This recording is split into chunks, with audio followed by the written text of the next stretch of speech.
You know that feeling when the world just stops? Like your ears are full of cotton and you can hear your own heartbeat? That's what happened when Tracy from HR slid that paper across her stupid IKEA desk. 60% pay cut.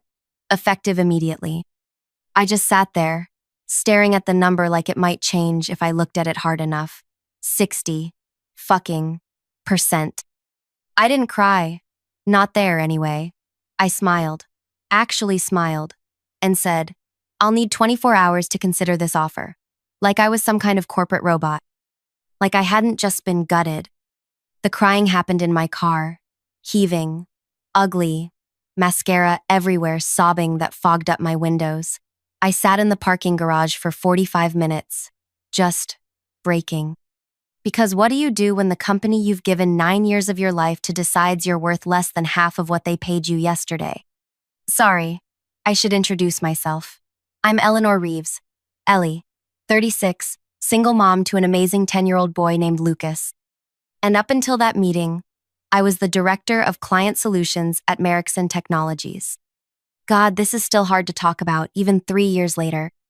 If you're watching this, could you just hit like or subscribe or whatever? Or leave a comment telling me where you're watching from? I need to know I'm not screaming into the void here. That someone else understands what it's like to have your entire life threatened in a 15-minute meeting. Anyway, Merrickson.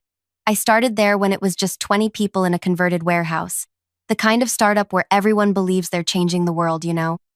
We had the ping pong table, the free snacks, the happy hours, all that bullshit that seems so meaningful until it isn't. I was hired as a client manager, but I worked my ass off. Stayed late, came in weekends, missed school events, postponed vacations, all the things you're not supposed to do, but you do anyway because you're building something, because you believe in it. And I was good, really good. Within 3 years, I was managing our top 10 accounts clients that brought in over 70% of our revenue. I knew their systems, their problems, their birthdays, their kids' names. These weren't just accounts to me. They were relationships I had personally built. When Lucas's dad decided fatherhood and marriage were stifling his potential and moved to Austin with a yoga instructor named Sky, yes, really, those client relationships became even more important. They weren't just my career. They were my lifeline, my security. By year 5, I was promoted to director. I had a team of 8. I had equity. I had a salary that meant I could afford our mortgage and Lucas's asthma medications without having to choose between groceries and utilities. For the first time since the divorce, I could breathe. Then Martech Corporation bought us. God, I can still remember the all-hands meeting. Vernon Chang, our founder, standing on that little stage in the cafeteria, telling us how exciting this next chapter would be. How Martech's resources would help us scale our vision. Everyone clapping like seals while I sat there wondering why Vernon couldn't look any of us in the eye. $3 million. That's what I found out later he got in the acquisition. $3 million, and he was fully vested. The rest of us? Our equity was worth pennies, with 4 more years to vest under the new terms. The first 6 months weren't terrible. New email signatures, new procedures, more meetings. But I still had my team, my clients, my salary. Then the redundancy assessments started. First, they came for the junior people, then middle management. Each time, there was a company-wide email about streamlining operations and leveraging synergies. Each time, someone's desk would be empty the next day. No goodbyes. Just gone. I kept my head down, worked harder. My team shrank from 8 to 3, but our client load didn't decrease. If anything, it got worse. I was working 70-hour weeks, answering emails at 3 a.m., having panic attacks in the bathroom between meetings. Lucas started asking why I was always on my laptop, why I couldn't come to his soccer games, why I looked so tired all the time. And still, I thought I was safe. I was managing the relationships that brought in most of our revenue. They needed me. That's what I told myself right up until Tracy from HR scheduled that quick touch base. I should have known something was wrong when I walked in and saw Dennis Porter from Martech sitting there.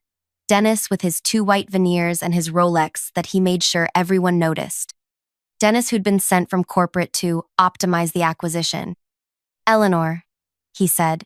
He never called me Ellie. We've been looking at the org structure, and we feel there's an opportunity to realign your compensation with market standards. Market standards. Like I was a fucking commodity. Tracy slid the paper across. The new salary was right there, in bold. $52,000, down from $130,000. This reflects the changing nature of your role, Dennis said, like he was telling me I'd won a prize. We're centralizing most client management functions at headquarters. You'll be transitioning to more of a regional support position. Translation: we're taking your clients, your authority, and most of your paycheck, but we still need you to do the work. You'll maintain your current responsibilities during the transition period, of course, he added. Of course. We need your decision by tomorrow, Tracy said, not meeting my eyes. If this new arrangement doesn't work for you, we understand. But we'll need to immediately begin searching for someone who's aligned with our new structure. Someone cheaper, she meant. Someone desperate. They knew I was a single mom. They knew about Lucas's medical needs. They knew about my mortgage. This wasn't a negotiation. It was an execution. I need 24 hours, I said, voice steady despite the screaming in my head. I have some questions about the transition plan and reporting structure. Dennis nodded, pleased with my professionalism. Tracy looked relieved that I wasn't causing a scene. I don't remember walking back to my desk. I don't remember packing up my laptop. I just remember sitting in my car, shaking, wondering how I was going to tell Lucas we might lose our house. That's when my phone rang. Kira Chen, my old colleague who'd left Merrickson 6 months earlier. I almost didn't answer. But then I thought, what the hell? Maybe she was calling to catch up. Maybe I could pretend for 5 minutes that my life wasn't imploding. Hey stranger, I said, trying to sound normal. Ellie, she said. I've been trying to reach you all week. Have you checked your LinkedIn messages? I hadn't. I'd been too busy keeping the clients happy, keeping my team from quitting, keeping everything from falling apart. Listen, Kira said. I'm at Nexus now. You know they're Martech's biggest competitor, right? My boss has been asking about you. A lot. We need someone with your client experience. Would you be open to a conversation? I looked at the Merrickson building through my windshield, at the logo they'd replaced our original one with. I thought about Dennis and his watch and his veneers. I thought about Vernon Chang, who'd sold us out and disappeared to his beach house in Malibu. Actually, I said, I think tonight would be perfect. I drove home in a daze, my mind racing. I wasn't stupid. I knew what calling Martech's competitor would mean. There'd be no going back. But they'd already decided I was disposable. What did I owe them? When I got home, I paid the babysitter, checked on Lucas, already asleep. I'd missed bedtime again, and opened my laptop.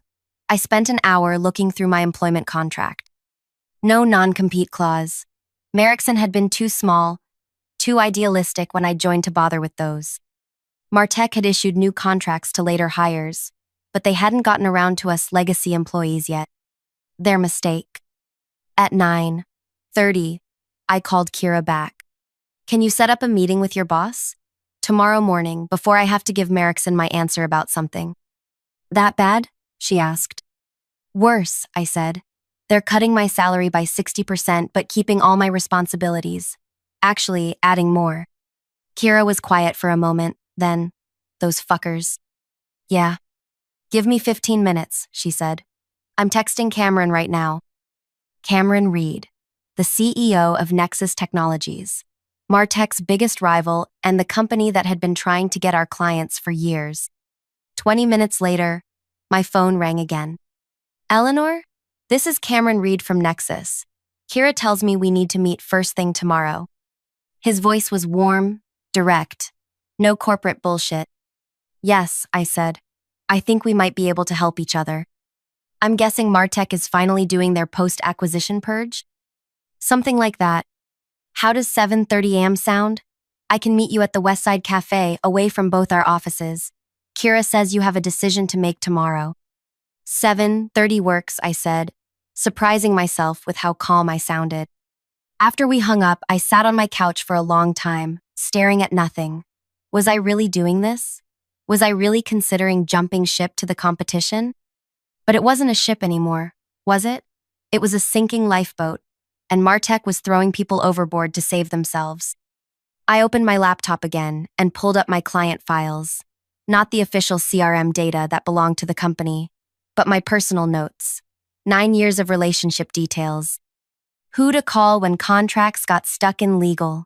Which CTOs were planning system overhauls. Which companies were unhappy with Martech's recent service changes. Information that wasn't confidential exactly, but was valuable. Very valuable. I'd built these relationships. I'd earned this knowledge. And tomorrow I was going to find out what it was worth. I closed my laptop and checked on Lucas again, watching him sleep for a few minutes. His little chest rising and falling, the inhaler on his nightstand, the science fair ribbon pinned to his bulletin board. "I'm going to fix this," I whispered. "I promise." I didn't sleep that night. Not really. I lay awake thinking about what I was about to do, wondering if I was being impulsive, wondering if I was being disloyal. But loyal to what? A company that no longer existed except as a line item on Martech's balance sheet? People who saw me as nothing but a number they could cut? By morning, I knew exactly what I was going to say to Cameron Reed and to Dennis Porter. I dressed carefully. My best suit, the one I saved for closing big deals. Hair perfect, makeup flawless, armor. I dropped Lucas at school, hugged him extra tight, and told him I loved him. "You okay, Mom?" he asked, looking up at me with his serious little face. "I will be," I said. And for the first time in months, I believed it. The Westside Cafe was quiet at 7:30. Just a few early risers with laptops and commuter mugs. Cameron was easy to spot, tall, silver at the temples, dressed casually but expensively. Kira sat beside him, gave me a small wave. I took a deep breath and walked over to their table. "Eleanor Reeves?" Cameron stood, offered his hand. "I've heard a lot about you. From Kira, of course. And from just about every client we've tried and failed to steal from Merrickson over the years." I smiled. "Well, those clients might be more open to conversations now." Cameron's eyebrows raised. "Is that right? Why don't you sit down and tell me exactly what's happening over there?" So I did. All of it. The acquisition, the culture change, the way they were gutting the company while expecting the same results, the impossible workloads, the pay cut. Cameron listened without interrupting. When I finished, he glanced at Kira, then back at me. "Ellie," he said, "we've been waiting for you to call us for a long time. We've been waiting for you to call us for a long time." That sentence hung in the air between us. I remember taking a sip of my coffee to buy myself a moment, because suddenly this wasn't just about saving my job. This was about something bigger. "What exactly does that mean?" I asked. Cameron leaned forward. "It means we've tried to recruit you 3 times over the past 2 years. Each time your loyalty to Merrickson won out. But Martech doesn't deserve that loyalty. And frankly, we're prepared to make you an offer that shows exactly how much we value your relationships and expertise." He pushed a folder across the table. Inside was an offer letter. Director of Strategic Partnerships. $165,000. Base salary. 25% annual bonus potential. Health benefits that would cover Lucas's medications completely. Stock options. I couldn't finish the sentence. "Fair market value for someone with your skills and client book," Cameron said. "Plus a signing bonus if you can start within 2 weeks." I stared at the number. It was $35,000. More than I'd been making at Merrickson. More than 3 times what Martech was offering me. "Why?" I asked. "Why this much?" Cameron didn't hesitate. "Because we've lost 8 major contracts to Merrickson in the past 4 years. All accounts you managed. Because our research tells us that when clients work with you, their retention rate is 94%, compared to an industry average of 71%. Because I've personally had 3 CTOs tell me they stay with Merrickson because of you." He took a sip of his coffee.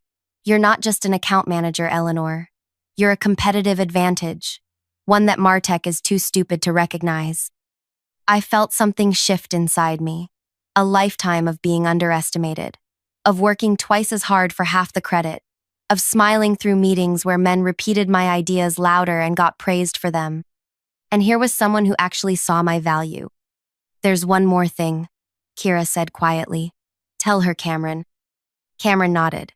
We've heard rumors that Martech is planning to move all client services overseas within 8 months. They're using these pay cuts to push people out so they don't have to pay severance. My stomach dropped. How do you know that?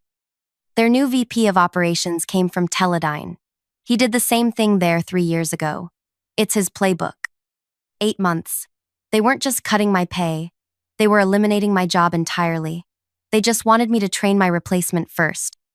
I need to pick up my son from school at 3:30, I said, surprising myself with how steady my voice was. But I can come back to Nexus with you right now. I'd like to see the office before I make a final decision. Cameron smiled. Of course. And we'd like you to meet the team. 3 hours later, I walked back into Martech Regional Office 8, with a signed offer letter from Nexus in my bag and a plan forming in my mind. Dennis was waiting in the conference room, looking impatient. Tracy sat beside him, a folder with my name on it in front of her. Eleanor, Dennis said, not bothering to stand. Have you made your decision? I sat down across from them, placed my hands flat on the table, smiled. I have some questions first, I said. Dennis sighed theatrically. We really need a simple yes or no today. As we explained, we're restructuring the entire department. I understand, but I manage our 10 largest accounts. I'd like to know who will be handling the Westfield implementation next month and the Alder contract renewal in June. Dennis waved his hand dismissively. We'll distribute those responsibilities appropriately. That's not something you need to worry about. Actually, I do worry about it. I promised Sonia at Westfield that I'd personally oversee their transition, and Mark at Alder specifically asked for my involvement in the renewal discussions. Those are company relationships, not personal ones, Dennis said, his voice hardening. Now, about the offer. Is it true you're moving client services overseas in 8 months? I asked. The color drained from Dennis's face. Tracy suddenly became very interested in her folder. Where did you hear that? Dennis asked. Is it true? That's confidential company information. So that's a yes. I leaned forward. Were you planning to tell me that before or after I accepted a 60% pay cut to train my replacement? This meeting is about your current offer, not hypothetical future restructuring, Dennis said, his jaw tight. Now, do you accept the new terms or not? I took a deep breath, thought about Lucas, about our house, about 9 years of my life. I quit. The words hung in the air between us. Dennis blinked. Excuse me? I quit. Effective immediately. He recovered quickly, his face settling into a smug smile. I'm afraid company policy requires 2 weeks' notice from director-level employees. Check my contract, I said. The original Merrickson contract that was never updated after the acquisition. It states that notice periods are equivalent to severance periods. Since Merrickson never offered severance beyond 1 week, that's my required notice. The smile faltered. You'll need to transition your accounts. Actually, I don't. My contract also states that in the event of a compensation reduction exceeding 15%, all transition requirements are waived. I stood up. That was added after Trey Miller quit and tried to hold his clients hostage for a better severance package. You might not remember that, since you weren't here, but I helped Vernon draft that clause. Dennis was turning an interesting shade of red. Tracy looked like she wanted to disappear into her chair. You can't just walk out on your responsibilities, Dennis sputtered. Watch me. I turned to go, then paused at the door. Oh, and I've accepted a position with Nexus Technologies. Since Merrickson never implemented a non-compete agreement and Martech never asked me to sign one, I'll be starting there on Monday. The explosion I expected didn't come. Instead, Dennis's face went completely blank, which was somehow more terrifying. You've just made a serious mistake, he said quietly. We'll be reviewing all of your communications and client interactions. If we find even a hint that you've been poaching clients or sharing proprietary information, we'll bury you in litigation. I felt a chill. Not because I'd done anything wrong, I hadn't, but because I knew how these things went. Big companies with deep pockets could make your life hell, even if you were completely innocent. I haven't taken anything that doesn't belong to me, I said. My client relationships, though, the trust I've built over 9 years, that belongs to me, and I'm taking it with me. I walked out before he could respond, heart pounding so hard I thought it might burst through my chest. My team was waiting at my desk. Maria, Devin, and Priya, the last survivors of what had once been 8. They knew. Of course they knew. News travels fast in dying companies. Is it true? Priya asked. You're leaving? I nodded. What about us? Devin looked terrified. He had a baby on the way. Check your emails in an hour, I said quietly. All of you. I packed my desk quickly. Family photos. The stupid world's best boss mug my team had given me as a joke 2 Christmases ago. The emergency inhaler I kept for Lucas. 9 years of my life fit into one cardboard box.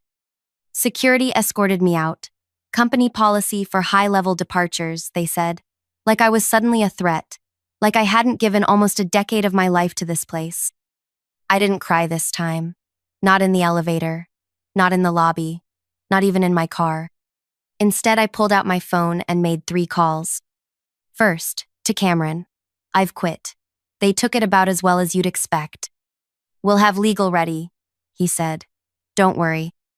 Second, to my old boss, Vernon Chang. He picked up on the 4th ring, sounding like he was on a beach somewhere. Ellie? Is everything okay?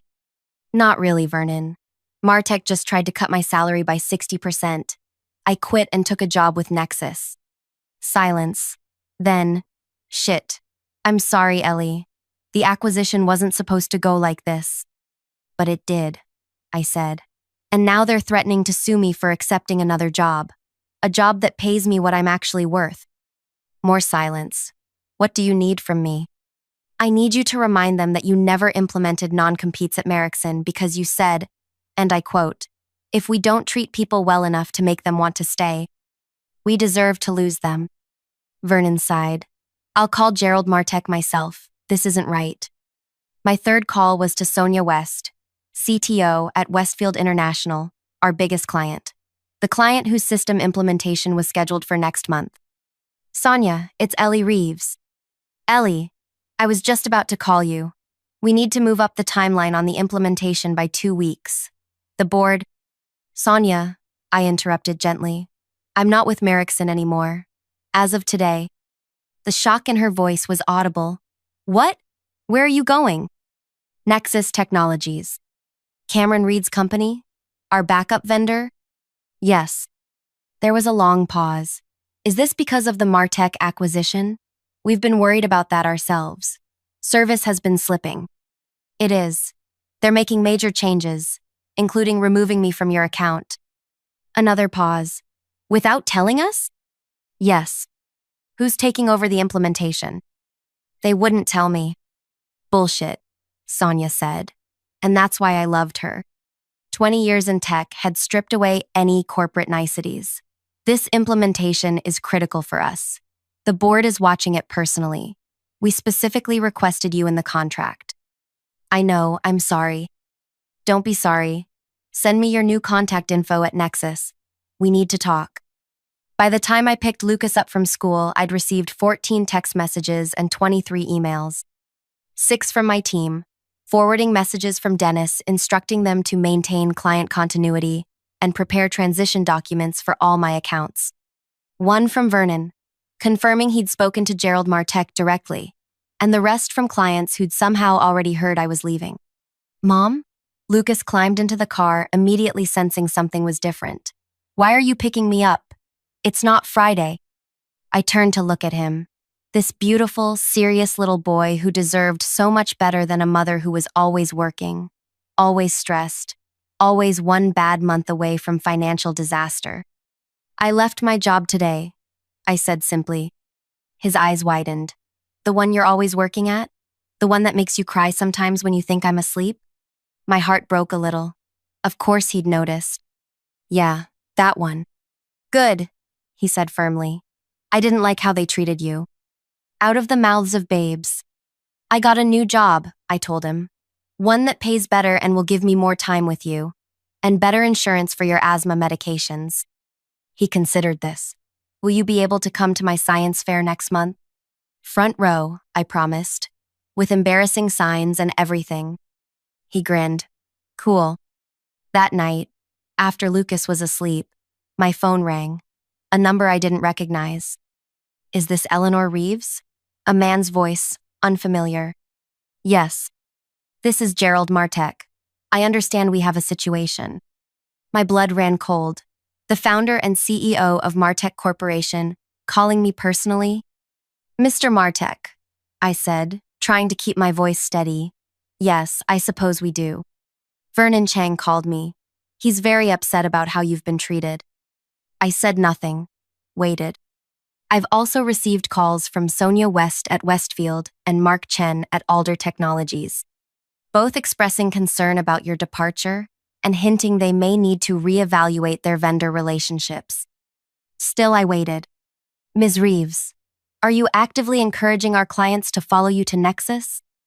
No, sir. I've simply informed them that I'm no longer with the company. They've drawn their own conclusions. Dennis Porter tells a different story. Dennis Porter offered me a 60% pay cut without any reduction in responsibilities, didn't tell me the position was being eliminated in 8 months, and then threatened to sue me for accepting another job. So you'll forgive me if I don't put much stock in his version of events. Silence. Then, the pay cut and outsourcing plan were not approved by me or the executive committee. And yet they happened. Another silence. What would it take to bring you back? To repair this situation? I almost laughed. You can't be serious. I'm very serious. Westfield and Alder represent over 20 million in annual contracts. If they leave, others will follow. We've run the numbers. It would be significantly less expensive to keep you than to lose those accounts. Now I did laugh. So I'm worth keeping if it costs you millions to lose me, but not if it just makes my life impossible? Do you hear yourself, Mr. Martek? Business is business, Ms. Reeves. I'm trying to offer you an opportunity here. No, thank you. I've accepted a position with Nexus, one that values me appropriately from the start, not just when you realize how badly you've screwed up. We're prepared to match their offer, plus a retention bonus. It's not about the money, I said, surprised to find I meant it. It's about respect. It's about 9 years of my life that your company dismissed without a thought. It's about the fact that you're calling me now, not because how I was treated was wrong, but because it's becoming expensive. What do you want then? He sounded genuinely confused. I want you to treat the people who are still there better than you treated me. I want you to look at what Dennis Porter is doing to that office and ask yourself if that's really the company you want to build. That's it? That's all you want? That and for you to stop threatening to sue me for taking a new job. I didn't steal anything. I didn't poach anyone. I simply refused to be devalued. There was a long pause. No lawsuit, he finally said. You have my word. As for the rest, I'll be visiting the regional office next week to see things for myself. 3 days later, I started at Nexus. They gave me a real office, not a cubicle. My team, yes, I got to build my own team included Maria and Devin, who'd quit Martek the day after I left. Priya stayed behind. Her visa was tied to her employment there. 2 weeks after that, Dennis Porter was pursuing other opportunities. Tracy from HR too. A month later, Sonia West called to tell me Westfield was moving their business to Nexus. The implementation team they sent couldn't find their way out of a paper bag, she said. And when I complained, they told me my expectations were unrealistic. Mark Chen from Alder followed 2 months after that, then Briarwood Systems, then Tetracorp. By the 6-month mark, 5 of my former top 10 clients had moved to Nexus. Not because I poached them, I was scrupulously careful never to initiate those conversations, but because relationships matter. Trust matters. And when you've spent years proving yourself, people notice when you're gone. Gerald Martek kept his word. There was no lawsuit. There was, however, a complete restructuring of the regional office. The overseas transition was quietly abandoned. Salaries were adjusted to better align with market standards. Too little, too late for many, including me. It's been 3 years now. I'm still at Nexus Executive Vice President of Client Success. I have a team of 22. I make more money than I ever thought possible. Most importantly, I make it home for dinner with Lucas almost every night. I haven't missed a science fair or a soccer game in years. Last month, I ran into Vernon Chang at a tech conference. He gave me a hug, told me he was proud of me, said leaving Merrickson was the best career move I could have made. I should have protected you all better, he said, looking genuinely regretful. I thought Martech would keep their promises. It's business, I said, echoing Gerald Martech's words to me. Nothing personal. But that's a lie, isn't it? It's always personal. Our work, our worth, our lives, they're deeply, intensely personal. Pretending otherwise is just a way for companies to treat people as disposable. The real revenge wasn't the clients who followed me. It wasn't Dennis getting fired or Martech losing millions. It wasn't even my beautiful new office or my big salary. The real revenge was discovering my own value, standing up and saying, "No, I am worth more than this. I deserve better." And then going out and creating that better for myself. I think about that meeting with Tracy and Dennis sometimes. That paper sliding across the desk. That moment when they thought they had all the power, and I had none. They were wrong. We all have power. Sometimes we just need to be pushed to our breaking point before we realize it. So if you're watching this, and you're in a job that doesn't value you, that treats you like you're lucky to be there when they're actually lucky to have you know this, you have options. You have power. You have worth. And sometimes, the best revenge isn't about getting back at anyone. It's about getting away and building something better. Even if it takes just one phone call to change everything.